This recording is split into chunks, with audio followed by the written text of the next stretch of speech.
anything. You go to the circus and see human beings doing insane things. But the truth is, we all have the ability to do crazy things. During his performance, lion tamer Alexander Lacey turned his back on a dozen great cats, all of whom sat quietly at their places, while he came to the edge of the big cage to address the audience.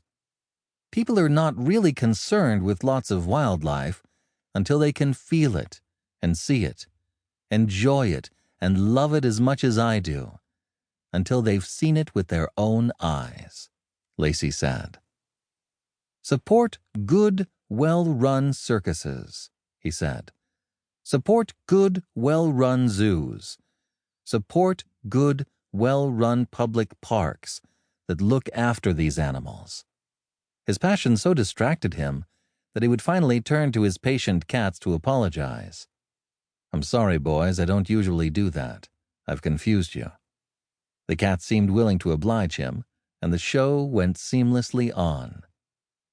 As the lions and tigers and a single leopard went through their jaw-dropping paces, and while acrobats performed triple somersaults and motorcyclists roared about in circular cages suspended high above the audience, and the clowns did their clowny things, my attention kept returning to a section of the floor, off to one side, where earlier in the show, a half-dozen or so giant pigs had been brought out by a trainer to improbably hop over one another, perform handstands on platforms, nudge beach balls back and forth with their snouts, and, perhaps most notably, climb a set of sturdy steps and launch themselves, on their backs, down a 10-foot sliding board into a catch basin.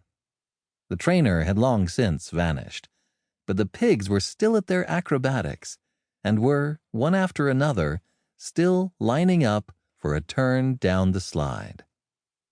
At the end of the show, Ringmaster Iverson called out to the crowd, "You mean the circus isn't antiquated?" They were already on their feet, but the noise grew. "You mean you love the circus?" A thunderous response, off the charts. When it all died down, Iverson brought out some 300 of the crew, including the animal wranglers, cooks, vets, stage technicians, school teachers, drivers, and others who composed what he called a town without a zip code. Everyone in the arena joined in a rendition of Auld Lang Syne for the ages, and with that, a 146-year-old institution, older than Major League Baseball, one formed when there were still only 37 states, was no more.